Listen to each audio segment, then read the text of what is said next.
안녕하십니까? 예, 한 주간 잘 지내셨습니까? 날씨가 아침에는 좀 쌀쌀하지만 그래도 낮에는 참 봄 기운을 느낄 수 있는 그런 날입니다.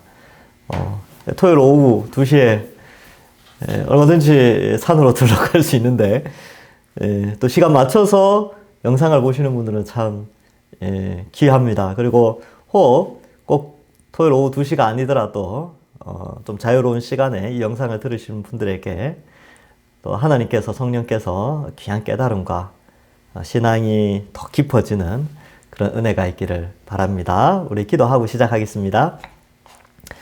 하나님 감사합니다. 우리를 택하여 구원하여 주시고 또 이 동산교회 안에서 신앙생활 잘 할 수 있도록 은혜 내려주시니 감사합니다. 오늘 이 시간 말씀을 좀 더 잘 배우고자 우리들 함께 공부하오니 성령께서 지혜와 명철을 더하시고 올바른 깨달음도 더하여 주옵소서. 배움의 기쁨이 있는 시간 되게 하여 주옵소서. 감사드리옵고 예수님의 이름으로 기도하옵나이다. 아멘. 자, 오늘은 이과 하나님의 본질과 속성 이렇게 되어 있는데 흔히 이 하나님에 대해서 알아가는 것을 이 신론이라고 합니다.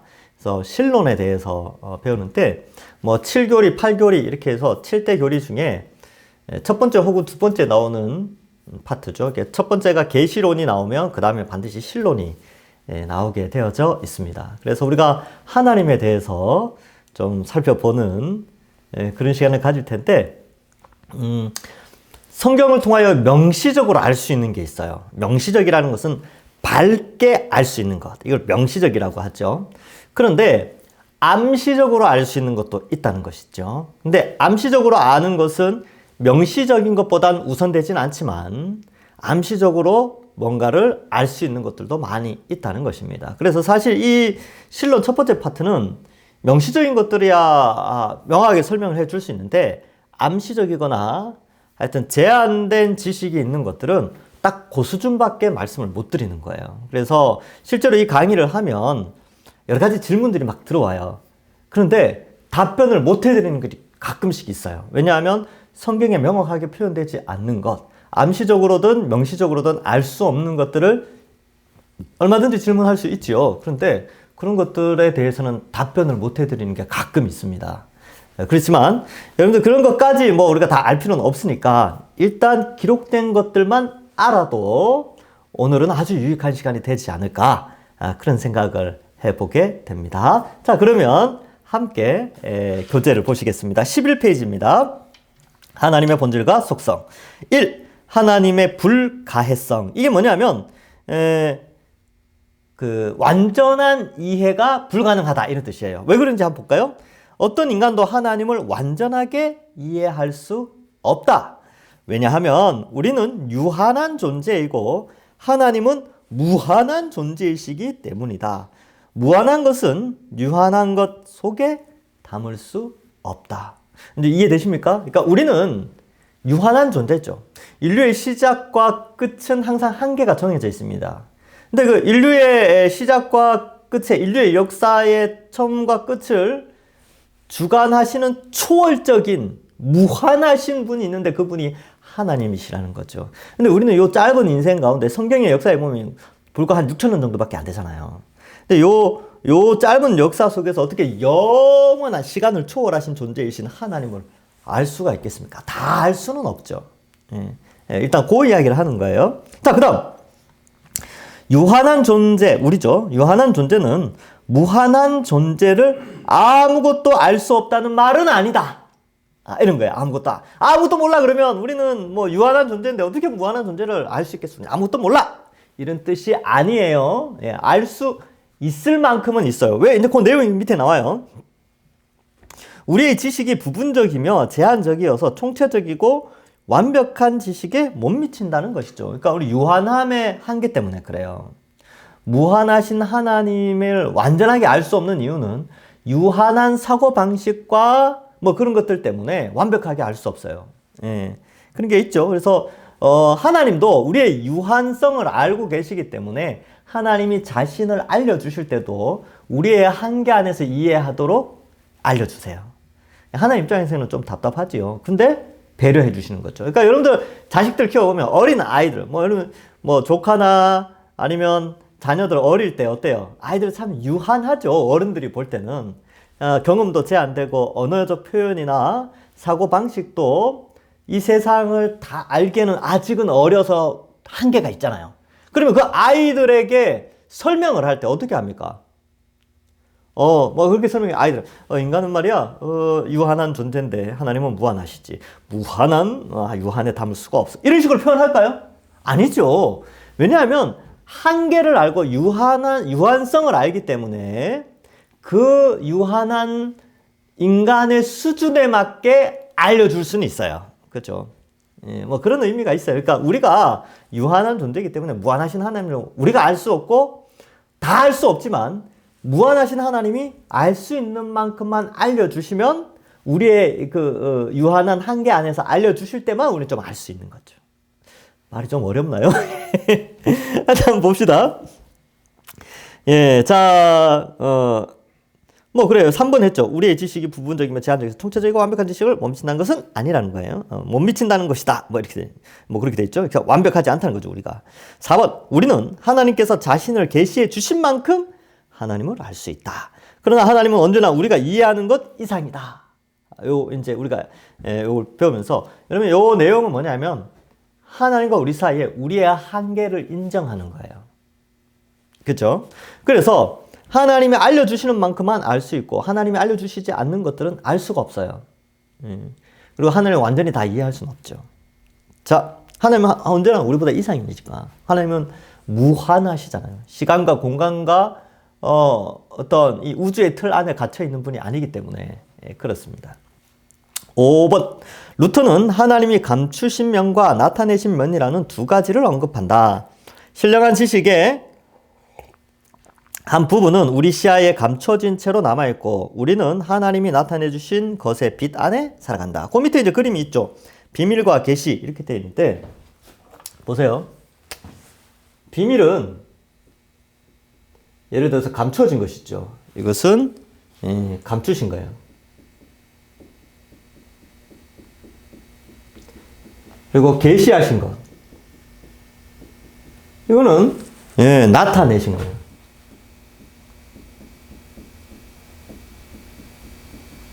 근데 이 계시해서 나타내신 것이 전부가 아니에요. 예. 하나님이 필요한 것만큼만 나타내셨어요. 우리가 알 수 있을 수 있는 만큼만. 그래서 나머지 부분은 감추은 것인데 그림은 이렇게 해가지고 뭐 이렇게 절반으로 나눴지만 사실은 뭐 이게 비밀, 여기가 계시 이렇게 돼 있지만 비밀과 계시 이렇게 돼 있지만 사실은 이게 아닐 수 있어요. 이거는 단순히 두 개를 설명하는 그림이지 분량을 나타내는 게 아니에요. 이럴 수도 있죠. 이렇게 있으면 여기가 계시, 이게 비밀일 수 있어요. 그죠? 아니면 이렇게 했는데 요만큼 계시한 것일 수도 있죠. 예, 그러니까 요거는 그냥 이렇게 두 개로 나눠져 있다는 개념이지. 계시가 절반이고 비밀 감추어진 게 절반이다 이렇게 이해하시지는 마시라는 거예요. 그림 때문에. 그림은 그런 오해의 소지가 있겠죠. 어쨌든 우리 종교 개혁자들은 하나님이 감추신 것과 나타내신 것이 있는데 우리가 집중해야 될 것은 뭐냐면 여기에 집중해야 돼요. 여기에. 그래서 비밀이 있었는데 비밀을 알려주셨으면 더 이상 비밀은 아니에요. 계시가 됐죠. 그래서 뭐 성경에 보면 내가 비밀을 말하노라 그러는데 그 비밀을 말하지만 그 비밀은 비밀이 계시된 거예요. 계시된 비밀이 있죠. 또 다른 비밀들은 몰라요. 하나님이 감추신 것은 절대 알 수 없습니다. 예. 자, 볼까요? 삼위일체이신 하나님. 삼위일체의 의미. 이 부분도 이제 좀 뭐라 그럴까요?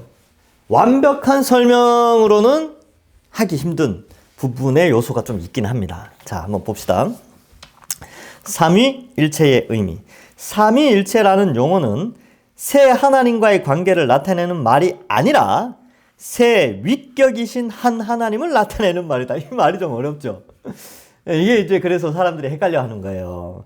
근데 이 위격이라는 것이 지위와 품격이에요. 그래서 위자가 지위 위자고 격자가 품격 격자입니다. 그래서 위격 이렇게 되는데 지위와 품격. 근데 이걸 영어로 나타내면 person이라고 해요. person. 이 person이 뭐냐면 뭐 라틴어로는 페르소나인가 뭐 그런 단어를 쓸 거예요. 이 person이라는 게 인격이라는 표현 많이 쓰죠, 그죠? 우리 한 사람의 인격. 근데 영어로는 이렇게 되어 있는데 우리 영어로 표현된 인격이라는 것보다 좀 더 조금 더 뭐랄까 좀 넓은 위격이라는 표현이 그런 게 좀 있어요. 그래서 한자로 이렇게 되어 있으니까 좀 더 어려워지죠. 이런 표현들을 잘 안 쓰니까 요즘은 위격 이런 말 평소 생활할 때 쓰십니까? 안 쓰시죠? 야, 저 사람의 참 위격은 괜찮 뭐 이런 말 안 쓰잖아요, 그죠? 그래서 우리가 좀 이게 어려운데 영어로는 person이라는 단어를 써버리니까 좀 쉽게 좀 다가오긴 합니다. 자, 어쨌든 한번 봅시다. 어떻게 설명하는지. 기독교 2000년 역사 속에서 삼위일체라는 표현을 쓸 때는 공식이 있어요. 요거는 좀 암기할 필요가 있습니다. 그래서 이걸 외우셔야 돼요. 그래서 뭐 흔히 말하는 조직신학, 뭐 교의신학 하면 교수님들이 외우라는 게 엄청 많아요. 이거 외워야 된다. 이거 암기해야 된다. 뭐 이런 것들이 있어요. 근데 대표적인 게 이거예요. 예. 본질에 있어서는 하나이고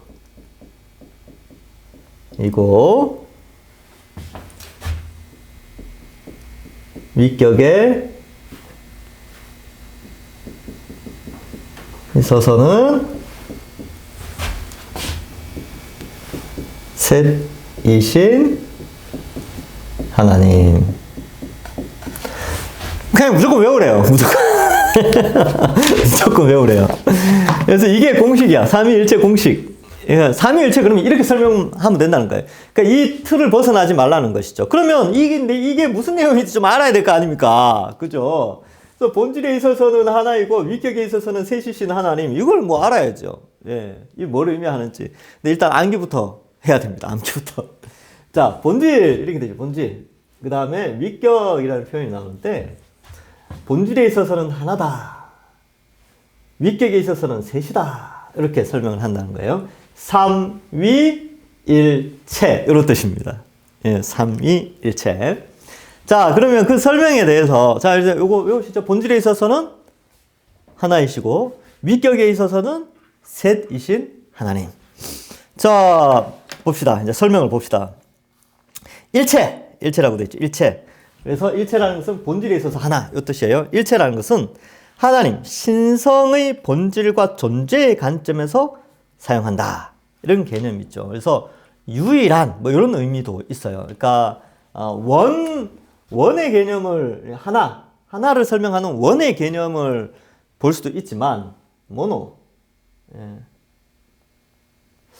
이것도 뭐 하나이긴 한데, 약간 개념이 좀 달라요. 이게 어떤 의미가 있냐면, 하나로 연합된, 이런 뜻이 있어요. 연합. 유니트라고 하나요? 하여튼, 합체된 하나. 이런 의미가 있어요. 예. 근데 또 이렇게 써버리면 또 이상하게 표현되니까, 그냥 일반적으로, 본질에 있어서 하나다. 이렇게 그냥 외우는데, 신적 속성에 있어서는 동일하시다. 하나이시다. 이런 뜻이에요. 그러면, 자, 성부, 성자, 성령. 인데, 성경에서 나타난 신의 속성이 있어요. 신의 속성. 성부 하나님도 완전한 신이시고요. 성자 예수님도 완전한 신이시고, 성령 하나님도 완전한 신이에요. 그 어떤 누구도 만들어지거나 창조된 것이 아닌 스스로 계시면서 전지하시고 전능하시며 또 무소부재하시며 이러한 신적 속성을 다 가지고 계세요. 그래서 만약에 누군가가 성자는 성부로부터 태어났다라든지 혹은 만들어졌다든지 성령은 성자로부터 태어났다, 만들어졌다 이런 용어를 쓰면 안 된다는 거예요. 왜냐하면 만들어지거나 태어나는 것은 피조물이죠. 그죠? 근데 성자 예수님이나 성령 하나님은 만들어지거나 뭐 그런 게 아니라는 거예요. 그냥 영원 전부터 시간을 초월한 영원 전부터 영원까지 성부, 성자, 성령 하나님은 스스로 존재하시는 이런 동일한 신적 속성을 가지신 하나님, 유일하신 삼위 하나님이에요. 그래서 삼위일체. 근데 이 신으로 이렇게 신성을 가진 성부, 성자, 성령이 한 본체로 계신다. 이런 표현을 써요. 예. 이 표현이 이제 한자어가 들어가니까 좀 어려운데 하여튼 뭐 그렇게 이해를 하시면 됩니다. 그러니까 성부 하나님, 성자 하나님, 성령 하나님 다 신적 속성을 다 가지고 계신다. 그러니까 다 신이시라는 거예요. 다 하나님이세요. 다. 예. 그래서 만들어진 적도 없고 뭐 그런 것이죠. 그렇죠?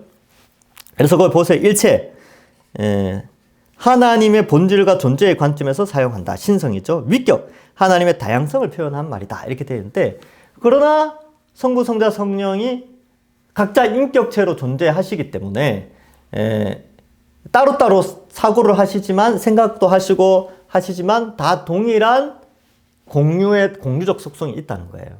인간을 구원하고자 하는 이제 구원의 계획, 이 모든 것들을 다 동일하게 똑같이 생각하는 거죠. 다신주의랑 무슨 차이가 있냐면요. 다신주의는 신들의 생각이 다 달라요.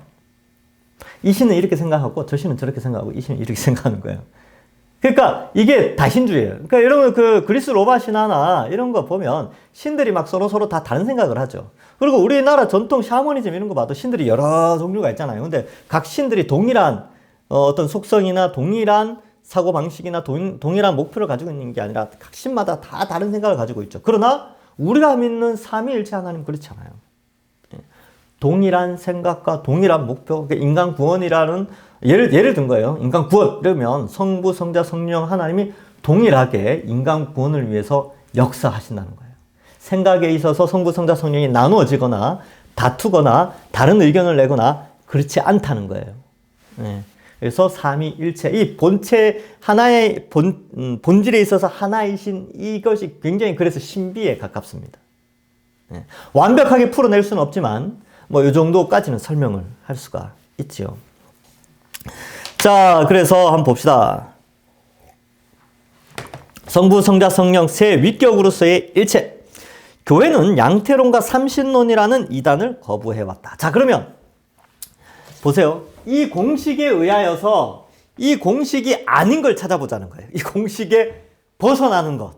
이 공식에서 벗어나는 모든 사상을 뭐라고 하냐면 이단이다. 이렇게 표현을 합니다. 물론 이단이라는 것이 그렇게 좁은 의미로만 쓰이지는 않지만 여러 가지로 뭐 신론에 있어서 이단, 그다음에 뭐 구원론에 있어서 이단, 뭐 교회론에 있어서 이단. 이게 각 이 교리마다 다른 생각을 가진 것들이 다 이단이라고 하는데 우선 여기에서 삼위일체 관련된 이단에 대해서 한번 생각해 보자는 거예요.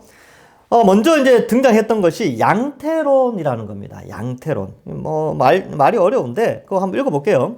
성부, 성자, 성령은 하나님의 자신을 표현하는 방법에 불과하기에 세 위격에 구별이 없다고 말한다. 한 분이 다른 세 이름으로 사용된다는 것이다. 원펄슨의 개념으로 간다는 거예요. 그러니까 양태론이 뭐냐면 위격이 셋이 아니라 위격도 하나고 본질도 하나다. 그러니까 성부, 성자, 성령 구분된 삼위로 존재하지 않고 three person으로 존재하지 않고 성부, 성자, 성령은 호칭에 불과한 one person으로 간다. 이게 양태론 2단입니다.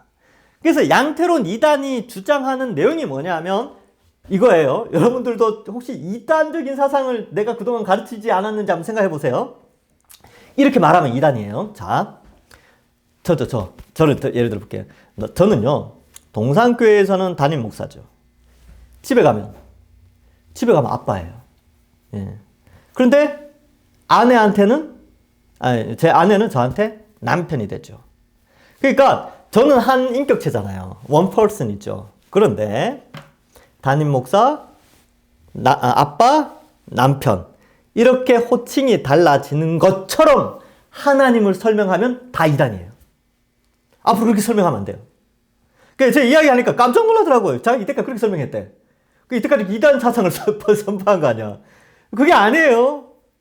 예, 이렇게 설명하는 것을 양태론이라고 합니다. 그래서 존재는 하나인데 명칭이 셋으로 나눠져 있다. 이렇게 생각하는 것이 다른데, 주로 이제 이런 사상을 설명한 것들이 이렇게 한 남자를 가지고 교회에서는 장로님, 회사 가면 사장님, 집에 오면 아빠, 이런 형태로 하나님을 설명하면 이단이에요. 그 다음에 이렇게 설명하는 이단도 있어요. 자, 요거는 인류의 역사입니다. 창조와, 이거는 마지막 재림이죠. 예수님의 재림. 그리고 초림, 부활, 이렇게 되는 거예요. 자, 그래서 창조부터 예수님까지 시대는 성부의 시대. 요거 2단 설명하는 거예요. 요거 2단이에요. 초림부터 예수님 부활 때까지는 예수님 시대, 성자 시대. 자, 예수님 부활 후에 오순절 성령 강림 후부터 예수님 재림할 때까지는 성령 시대. 요렇게 설명하는 것도 양태로운 이단들이 많이 쓰는 거예요. 가끔가다 좀 이 개념을 잘 모르는 사람들이 이걸 막 설명하는데 그렇지 않아요. 여러분, 창조부터 예수님 초림 때까지 성부, 성자, 성령의 시대예요. 예수님 초림부터 예수님 부활 때까지도 성부, 성자, 성령의 시대죠. 왜? 예수님 사역할 때 성령이 비둘기같이 임했고 하늘에서는 성부 하나님의 음성이 들렸잖아요. 근데 성자의 시대가 아니라니까요. 성부, 성자, 성령의 시대예요. 예수님 부활하시고 성령이 임재하시고 예수님 재림할 때까지는 역시 성부, 성자, 성령의 시대예요. 예, 어떻게 해요? 성부, 성자 하나님께서 보좌로부터 성령을 보내시고 교회를 만들어내시고 예수 그리스도의 구속 사역을 성령이 이루어 가시는 시대죠. 성부, 성자, 성령이 여전히 구속 사역을 하시는 시대가 이 시대입니다. 근데 어떤 사람은 그래요. 구약은 성부 하나님 시대, 신약의 예수님 시대, 성령의 시대, 이렇게 시대를 이해해야 된다라고 할 때 양태론적 이단에 빠질 확률이 높습니다. 오해를 불러일으킬 수 있어요. 그래서 이렇게 설명하는 것은 이렇게 시대를 설명하는 것은 잘못됐다. 아시겠죠? 자, 그래서 어느 창조부터 예수님 재림 때까지, 재림 이후, 창조 전부터 재림 이후도 역시 성부, 성자, 성령의 시대입니다. 예. 아시겠죠? 예. 그렇게 이해하셔야 돼요. 그리고 또 양태론을 설명하는 이단들이 설명하는 것 중에 하나가 태양을 또 설명해요. 태양. 저 이것도 들었어요. 삼위일체를 설명하는데 태양을 봐라. 태양은 열도 있고 빛도 있고, 빛도 있고 그리고 파장 이런 거 있잖아요. 파장. 이처럼 이게 모여서 태양이 된 것처럼 하나님은 성부, 성자, 성령으로 이루어져 있다. 이런 식으로 설명하는 것도 양태론 이단입니다. 제가 양태론을 설명하는 대표적인 이단 3가지 유형을 설명해 줬어요. 태양을 비유로 들어서, 아버지 비유 들어서, 시대 비유 들어서 요 3가지를 삼위일체를 설명하는 것은 다 이단 사상입니다. 이렇게 설명하면 안 돼요. 어떻게 설명하라고요? 본질에 있어서는 하나이고 위격에 있어서는 셋이신 하나님. 이게 공식이에요.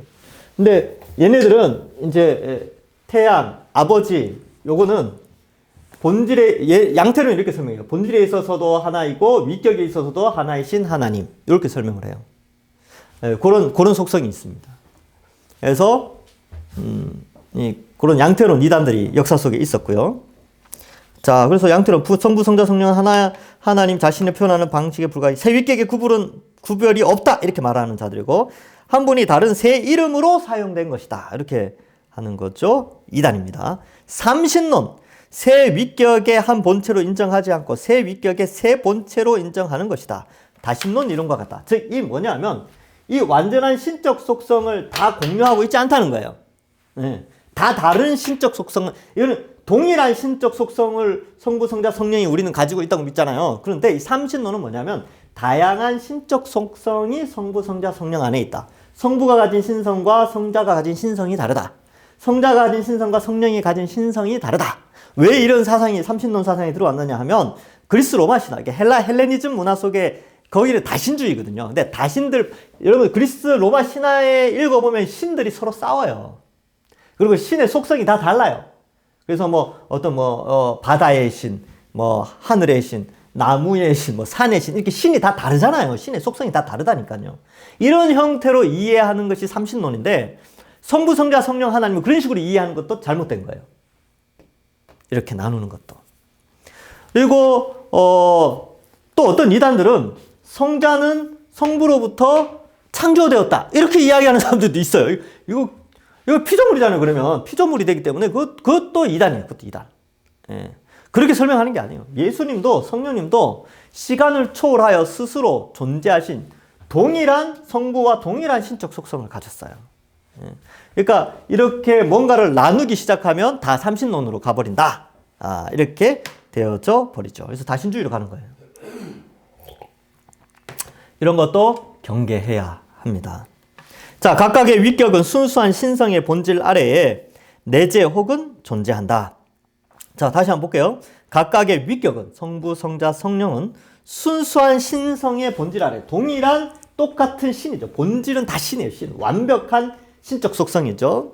예. 순수한 신성의 본질 아래에 내재 혹은 존재한다. 예. 이 말은 다 신적 속성을 가지고 있다는 거죠. 하나님 안에 각각 인격은 하나님의 모든 속성을 가지고 있다. 각각 인격 모양, 성부, 성자, 성령 동일한 완벽한 신성을 가지고 계신다는 거예요. 그러니까 우열의 개념이 아니죠. 우열의 개념이 아니고 질서의 개념으로 성부, 성자, 성령이 존재하고 계시는 것입니다. 삼위의 각 위가 하시는 일에도 차이가 있지만 구원 역사는 어떤 의미에서 삼위의 모든 위가 공통으로 하신다. 이거 아까 설명을 해드렸죠, 그죠? 이런 게 있어요.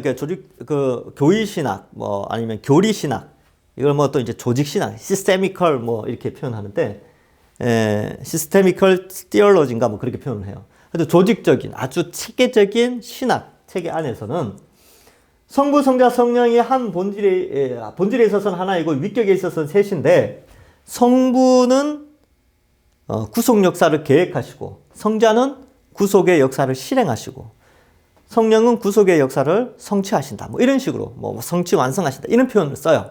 그러니까 동일하게 구원의 역사를 이루어 가시는데 계획하시고 실행하시고 이루어 가신다, 이런 식으로 이제 표현을 하기도 합니다. 그러니까 약간 다양성이 있죠. 여기 보면 구원의 역사는 어떤 의미에서 삼위 모든 위가 공통으로 하시지요. 근데 그 앞에 각 위가 하시는 일에도 차이가 있지만 구원이라는 공통적인 부분은 동일하게 공유하신다는 거예요. 다툼도 나누어짐도 없이 구원, 인간 구원이라는 일을 성부, 성자, 성령이 동일한 마음으로 실행을 하고 계획을 하고 실행을 하고 이루어 가신다는 거예요. 네. 그런 의미가 있습니다. 자, 그 다음 세 번째 점. 삼위일체의 교리는 하나님의 신비로운 성품을 충분히 설명하고 있지 않다. 이게 이제 중요하죠. 완벽하게 설명하지 않아요. 네. 아까 말씀드렸죠. 비밀과 계시 중에 비밀에 쌓여 있는 부분도 있습니다. 삼위일체에 대해서. 다만 이로써 우리가 발을 내디뎌서는 안 될 곳으로 나가지 않도록 경계를 정해주는 것이다. 이게 이제 대부분의 책들을 살피면 이 실론 부분에서 다루는 내용이에요. 뭐냐 하면 우리가 이런 공식을 쓰는 것은 요 선을 벗어나지 않도록 알려주는 것이지 이 선을 제시함으로 완전한 이해를 추구하는 게 아니에요. 요까지만 이해하면 된다는 거예요. 단, 요 선을 벗어나서는 안 되는 것을 가이드 해줄 뿐이죠. 벗어나는 게 뭐라고요? 양태론, 삼신론 뭐 이런 것들이에요. 선을 벗어난 거죠. 선을 넘는 녀석들? 뭐 하여튼 그런 거예요. 자, 다만 이거 했고, 자, 이제 네 번째 점. 삼위일체 교리는 유한한 사고를 가진 우리에게는 한계가 있지만, 한계가 있어요, 분명히. 성경을 통해 이 교리를 신뢰할 것을 요구하고 있다. 그래서 여러분, 제가 요 설명해드린 여기까지만 이해하시면 돼요. 아닌 것들 몇 가지 이해하시고, 긴 거, 맞는 거, 요 정도. 요렇게 이해하시고, 더 이상의 어떤 상상이나 추론이나 이런 것들은 굳이 할 필요가 없겠지요. 그죠? 자, 우리가 삼위일체를 그렇게 이해하시면 됩니다. 자, 그 다음 13페이지.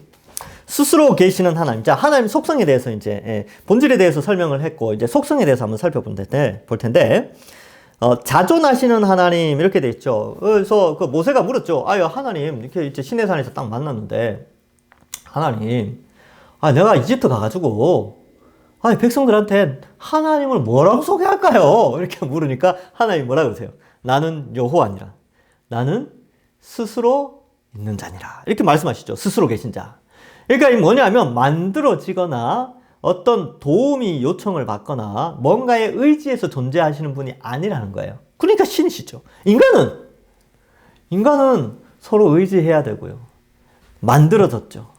누군가에 의해서 태어나게 되고 또 밥을 먹어야 생존을 하고 또 자야 되고 지식을 습득해야 되고 뭐 이런 한계가 있단 말이죠. 근데 하나님은 그렇잖아요. 스스로 모든 것을 다 아시고 스스로 존재하시는 분이죠. 한번 살펴볼까요, 내용을? 하나님이 우주의 창조주시라고 선포하는 것은 하나님 자신은 창조받는 존재가 아님을 시사한다. 멋지지 않습니까? 창조주라고 말하는 것은 만들어지지 않았다라는 의미를 포함하고 있다는 거예요. 창조받은 존재가 아니다. 자, 그럼 어떻게 존재하셨느냐? 스스로 존재하셨죠. 자, 자기 창조라는 말은 그 자체가 모순이며 넌센스다. 그렇죠. 무에서 유가 나오는데 존재하지 않았는데 스스로 창조해낸다? 모순이죠, 모순. 그 무엇도 자기 자신을 만들 수 없다. 하나님조차도 자기 자신을 만들어낼 수 없어요. 그냥 하나님은 스스로 계신 존재예요. 그의 시작과 끝은 인간이 알 수가 없습니다. 그러니까 알 수 없으니까 멈추면 되죠. 알 수 없구나 하고 넘어가야 돼요. 그걸 굳이 알려고 하면 유한한 인간의 한계를 넘어서는 것이고 또 하나님에 대한 오해를 발생시킬 수 있기 때문에 안 알려주시면 모르면 되는 거예요. 그죠? 굳이 알 필요가 없죠. 그래서 하나님조차 자기 자신을 만들어낼 수 없어요. 그리고 봅시다. 2번, 갈로 2번. 하나님은 하나님을 계속 존재하도록 돕는 외부의 원천으로부터 오는 도움을 필요로 하시지 않으신다. 이것이 스스로 계신다는 개념이 뜻하는 바다. 그렇죠? 우리는 외부로부터 배워야 되고 먹어야 되고 입어야 되고 뭘 해서 해야 되는데 하나님은 그렇지 않아요.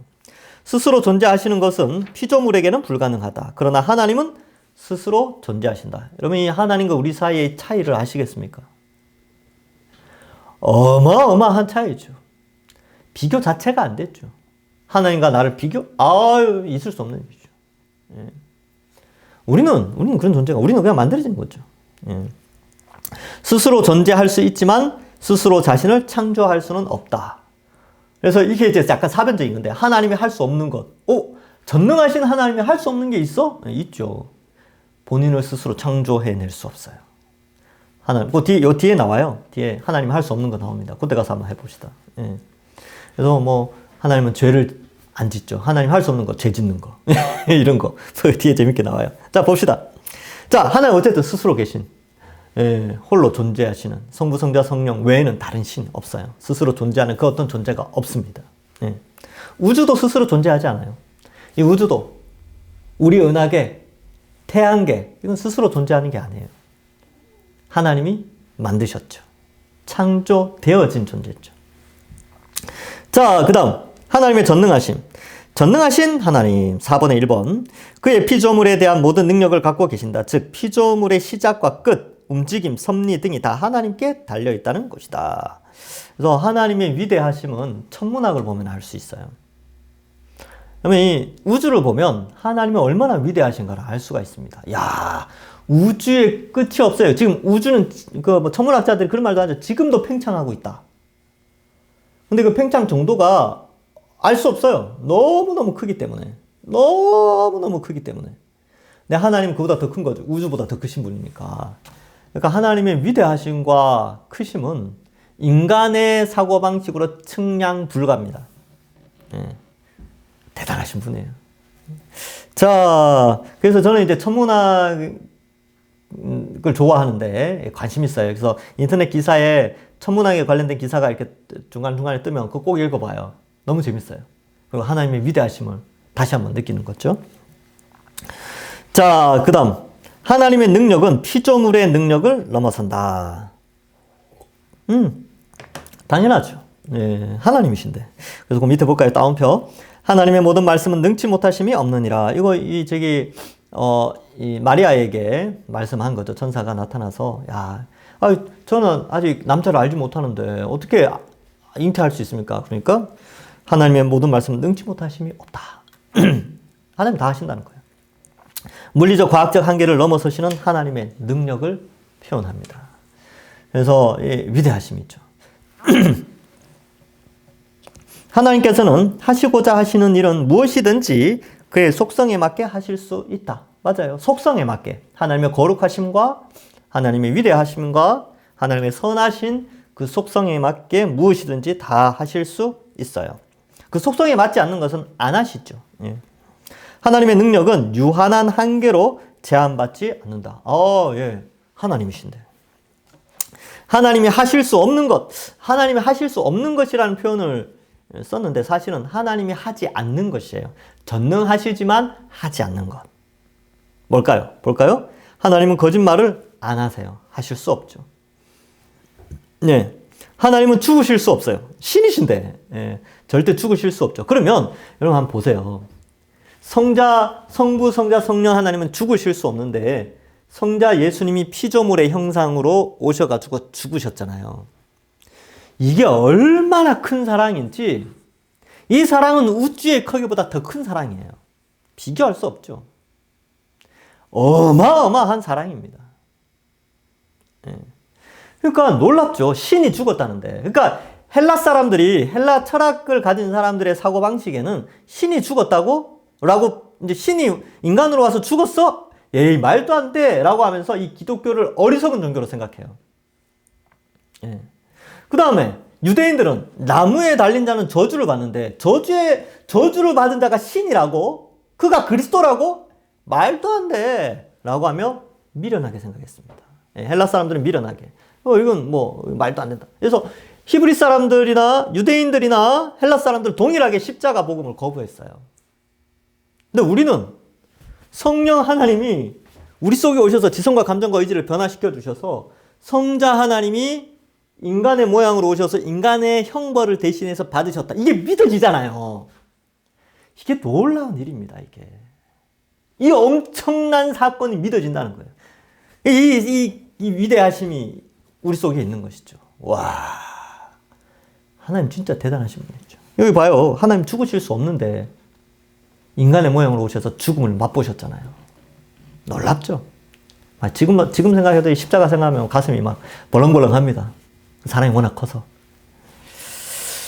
하나님은 영원하시면서 동시에 창조되실 수 없다. 그래서 영원이라는 것이 시간을 초월한 개념이거든요. 여러분, 우주나 지구의 움직임이나 이런 것들은 다 시간의 제한을 받습니다. 시간의 제한을 받죠. 근데 하나님은 시간의 제한이 없어요. 과거, 현재, 미래 동일하게 그 시간적 한계를 뛰어넘어서 존재하시는 분이시죠. 그래서 아인슈타인이 상대성 이론을 통하여서 이렇게 여러 가지 우주의 역학을 설명하면서 그런 게 있어요. 이렇게 우주로 더 멀리 나가면 이렇게 시간을 단축하고 이런 시간의 개념을 설명하는데 하나님 보실 때는 우습죠. 그것을 초월하여 존재하시니까. 그러니까 위대하신 하나님이시죠. 그래서 하나님은 영원하시다. 시간은 그 이상의 존재로 계시는 것이죠. 그러니까 이게 신비예요. 신비. 감춰져 있는 한 부분인데 하여튼 이 시간을 초월해서 존재한다는 것은 시간의 개념은 피조물에게만 해당되는 거예요. 시간도 피조물이 생기면서 존재하는 거니까. 자, 14쪽. 하나님은 자신의 본성을 거슬러 행하실 수 없죠. 그러니까 본성은 선하심, 위대하심, 온전하심, 공의로우심 이런 것들이 사랑. 여기서 거슬러 행하실 수 없고요. 정욕과 탐욕과 기도를 듣지 않으십니다. 탐욕의 기도를 듣지 않으세요. 속성이 어긋나니까. 하나님은 같은 시간, 같은 관점 안에서 하나님인 동시에 하나님이 아닐 수 없다. 이 표현은 약간 철학적 사변적인 내용인데 이게 뭐야? 이게 형이상학적 표현인데 그냥 이렇게 말을 만들어 본 것 같아요. 하나님인 동시에 하나님이 아니실 수 없다. 참. 약간 말장난 같기도 한데 하여튼 그래요. 의미는 아시겠죠, 그렇죠? 하나님은 하나님이 아닐 수 없다는 거예요. 예, 하여튼 그렇습니다. 자, 전능하심의 의미. 전능하심은 사악한 자들에게는 위협이 되지요. 하나님 전능하시니까. 믿는 자에게는 위로의 원천이 됩니다. 예. 여러분들 아버지가 전능하시다. 모든 걸 다 가지고 계셔요. 그럼 얼마나 든든합니까, 자식들이. 뭐 그런 개념이죠. 악한 자들은, 나를 괴롭히는 악한 자들은, 우리 아버지가 누군지 알아! 그러면 이제 끝나는 거죠. 그러니까 사악한 자들에게는 위협이 되지만 믿는 우리에게는 위로의 원천이 됩니다. 하나님께서 만물을 창조하신 능력이 우리를 구원하시는 능력으로 나타났다. 그래서 만물을 창조하신 능력, 우리를 구원하는 능력으로, 이게 창조의 능력이 우리를 구원하는 능력으로 나타났어요. 그래서 태초의 창조와 우리의 구원이 상당한 연속성과 연결성이 있어요. 네, 한번 볼까요? 자, 만물을 창조하신 그 능력으로 그리스도의 십자가 부활의 사건을 통해 다시 한번 재창조를 일으키셨다. 그래서 우리를 뭐라고 표현해요? 새로운 피조물이라 그러잖아요. 그렇죠? 예수 그리스도로 말미암아 우리는 새 사람이 되었다 그랬죠. 새로운 피조물이 되었다 그랬죠. 그렇죠? 그래서 재창조를 일으키셨죠. 그래서 창조와 구원을 서로 연결해서 생각을 한다는 거예요. 그러니까 창조하신 하나님이 우리를 구원하실 수 있는 것이죠. 그래서 말씀으로 창조하신 하나님이 말씀으로 구원하셨죠. 태초에 말씀이 천지를 창조하셨잖아요. 말씀으로 있으라! 그럼 다 있고 막 그랬잖아요. 근데 그 말씀이 육신으로 오신 거죠. 말씀의 능력이 육신을 가지고 오신 분이 예수님인데, 말씀으로 창조하신 하나님이 말씀으로 구원하셨다. 그런데 그 말씀이 육신이 되어 이 땅에 오셨고 그 말씀으로 구원의 능력이 나타났다. 말씀이신 예수님을 통해서 구원의 능력이 나타났죠. 약간 이게 형이상학적 구도를 가지고 있지요. 형이상학적 구도를 가지고 있어요. 우리 이제 뭐 굳이 그림으로 설명하면 성부, 성자, 성령 삼위 일체 하나님께서 말씀을 하셨어요. 말씀에서 있으라 그러니까 창조가 일어났죠. 근데 이 말씀이라는 것이 단순히 이 언어 개념인데, 말씀이 창조의 능력을 가지고 있는 것처럼 재창조의 능력도 역시 말씀으로 되어지는데, 이번에 이 말씀은 소리가 아닌 인간의 육체 개념으로 하나님께서 이 말씀을 설명해요. 그래서 이 말씀이라고 할 때 이 앞에 이 말씀과 이 말씀이 조금 개념이 다른데, 이 말씀을 이야기할 때는 대문자로 씁니다. 로고스. 예, 그래서 로고스 이렇게 되나요? 하여튼 뭐 이렇게 설명을 해요. 대문자로. 그래서 여기에 말씀은 일반 명사입니다. 일반 명사. 그래서 일반적인 그냥 말씀 이거. 근데 여기에서의 말씀은요, 고유 명사를 써요. 고유한 뭔가를 설명하는 거죠. 창조의 능력을 가진 말씀. 그래서 이 고유 명사로 쓰면서 헬라 사람들도 이 말씀 개념이 있었거든요. 그리스 철학에도 보면 로고스 사상이 있어요. 근데 이 사도 요한이 헬라 지역의 요한복음을 쓰면서, 또 요한일서를 쓰면서 이 헬라 지역에 있는 사람들이 흔히 알고 있는 신적 개념인 로고스 사상을 가지고 와서 말씀 개념을 설명하는 거예요. 그러니까 헬라 사람들이 가지고 있는 로고스는 신적 존재거든요. 그러나 인격의 요소는 좀 약하지만 자연의 질서, 세계의 질서 이런 것들을 설명하는 위대한, 인간 세계를 초월한 어떠한 위대한 존재를 헬라 사람들은 로고스라는 고유 명사를 썼어요. 근데 그 개념을 좀 가져오고, 유대인들에게는 창조의 그 하나님의 말씀 개념을 또 가지고 와서 요한복음에서 1장에 어떻게 설명해요? 태초에 말씀이 계시니라. 이 구절을 딱 보면서 헬라 사람들은 헬라 사람대로 이해하는 거예요. 이 말씀은 그 말씀인가? 위대한 자연의 질서를 만든 그 말씀? 그 로고스야? 이 개념이 있고, 유대인들은 이 로고스는 우리 유대인의 하나님이신 그 한 창조의 하나님의 그 말씀하신 그것이 인격체로 왔네? 이렇게 받아들이도록 요한이 요한복음을 썼습니다. 그래서 요한복음에는 독특한, 다른 복음서와 좀 다른 것들이 이런 헬라 철학 사상이 굉장히 꽤 많아요. 그래서 뭐 예를 들면 헬라인들이 좀 다른 복음서에 비해서 헬라 사람들이 등장한다든지, 그 다음에 유대인들은 하나님 나라를 이제 다가오는 시간 개념으로 하나님 나라를 설명해요. 하나님 나라는 이제 곧 온다, 곧 임한다, 시간 개념으로. 그런데 헬라 사람들은 공간 개념을 가지고 있어요. 하나님 나라는 위와 아래, 빛과 어둠, 이 개념이 강하거든요.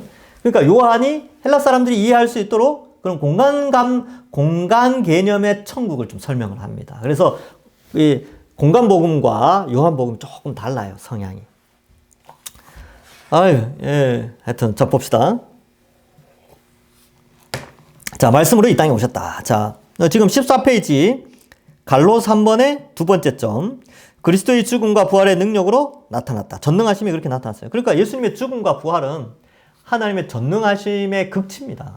아, 대단하셔요. 예. 선한 뜻을 위하여, 그러니까 하나님의 속성에 맞게 하신 것이 죽음이에요. 그리스도의 죽음.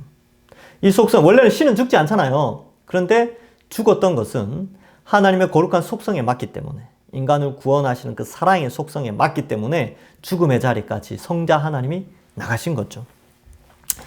그래서 부활의 능력으로 나타났습니다.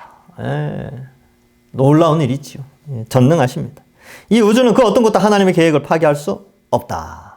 우주는 그래요. 우주가 아무리 커도 하나님의 구원 계획을, 또 하나님 나라를 이루어 가시는 그 계획들을 바꿀 수 없어요. 나중에 우주도 바뀌는데 뭐 새하늘과 새 땅 이런 표현을 쓰는 것을 보면 이 지구 자체도 갱신되어지고 우주 자체도 갱신되어지는, 그러니까 우주 전체가 갱신되어질까요? 그런 것도 제가 잘 모르겠지만 그거는 어쨌든 뚜껑이 열려져 봐야 아는 것이죠. 감춰진 것이니까. 어쨌든 우주도 하나의 피조물이니까 이 피조 세계가 완전히 변화된다는, 갱신되어지는 것을 설명하고 있죠. 그래서 저는 기대됩니다. 아, 이 지구가 어떻게 변화될까? 그 노아 홍수 전의 환경들은 어땠을까? 근데 그때보다 더 좋지 않을까? 노아 홍수 전에 사람들이 평균 수명이 1000년이었거든요. 근데 그 생명나무를 못 먹었기 때문에 1000년쯤 되니까 죽었는데, 이제 새하늘과 새 땅이 되면 생명나무가 있고 또 죽지 않는 몸으로 부활하니까 노아 홍수 이전보다 훨씬 비교할 수 없는 그런 놀라운 세상이 열리니까 이 지구가 어떤 그런 형태로 변하니까 막 기대되는 거죠. 너무 기대돼요. 너무너무 기대됩니다. 자, 그 다음 보겠습니다. 하나님의 편재하심. 자, 이제는 속도를 좀 내볼게요. 빨리 쭉 읽으면 이해되는 거니까. 하나님은 모든 장소에 계신다. 맞죠? 하나님령의 편재하심. 편재하다는 것은 어느 곳에다 계신다 이런 뜻이에요. 물질이 공간을 차지하는 것 같이 하나님은 공간을 차지하시지는 않으신다. 시간과 공간을 초월하는, 그러니까 우주 그 이상의 존재의 능력이 계시는 거죠. 자, 하나님은 모든 장소에 계실 뿐만 아니라 어느 장소에서나 충만하게 임하신다. 이것을 하나님의 광대하심이라고 한다. 하나님은 우상의 땅에도 충만하게 임하여 계시고, 서울에도, 이건 제가 이제 넣은 거예요. 서울에도 충만하신 분이 동시에, 충만하신 분인 동시에 부산에서도 충만하세요. 목포도 충만하게 하나님 다 보고 계시죠. 저기, 어디요? 몰디브, 하와이, 뭐 이런데, 그런데도 다 하나님이 다 충만하게 존재하세요. 하나님은 우주를 만드신 분인데 모든 것을 다 아시는 것이죠. 그러니까 이 개념이 중요한데, 여러분 이 하나님의 편재하신 개념이 중요한데, 우리는 이런 생각을 해요. 지구라는 땅이 있는데 지구라는 땅 안에 어떤 부분은 하나님이 다스리고 어떤 부분은 마귀가 다스린다, 이렇게 생각하는 사람들이 있는데 옳지 않아요. 지구가 이렇게 있으면요, 이 지구 전체는 다 하나님이 통치하세요.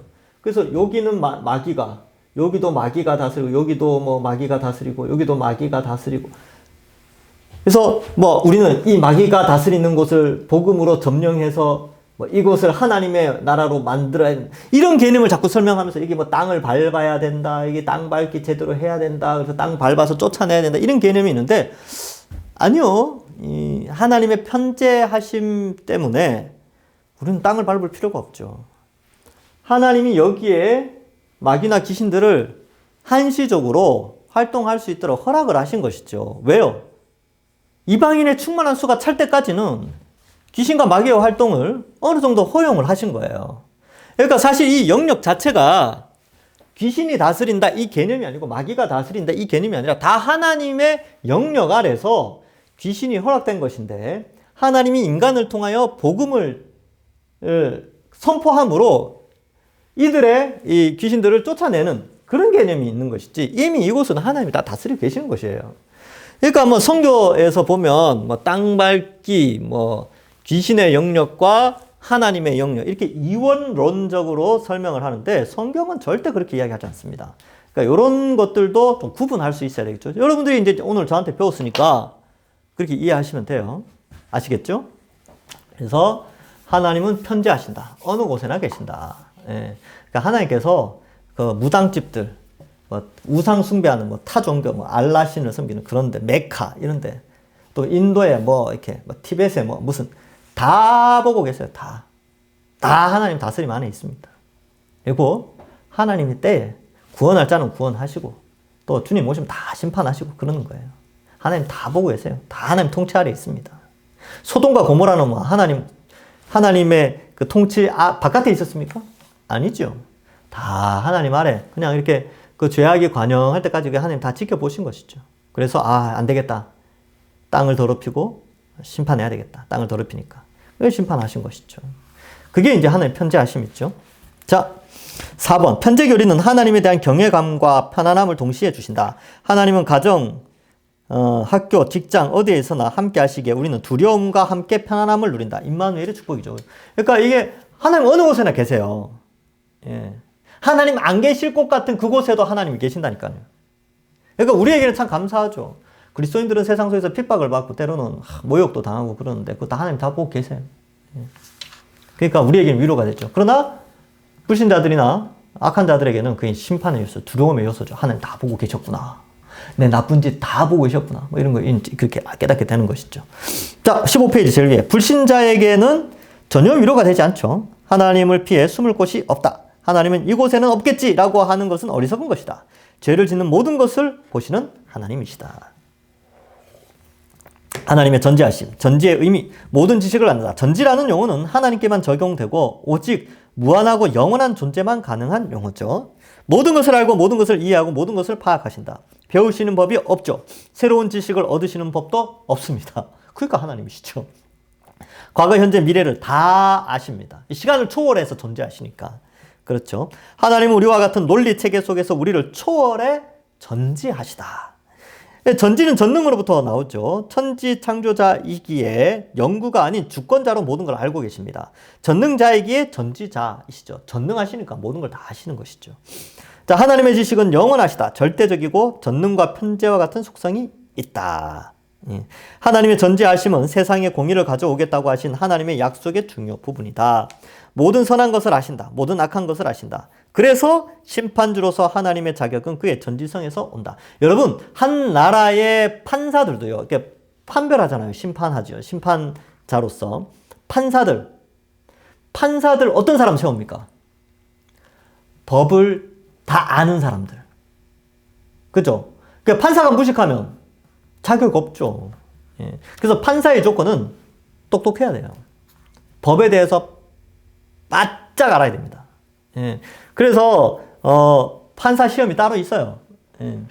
그래서 이러한 이게 법에 대해서 가장 똑똑한 사람들이 판사의 위치에 서게 되는데 그런 판사도 인간 사회 속에서 그렇게 똑똑하다고 하는 판사도 전지하진 않죠. 예. 몰라요. 범죄자의 심리를 다 알 수 없고요. 그가 억울한 누명을 썼는지, 그가 계획적으로 범죄를 숨기는지 알 수가 없다니까요. 그 사람의 심령까지는 알 수 없어요, 판사들이.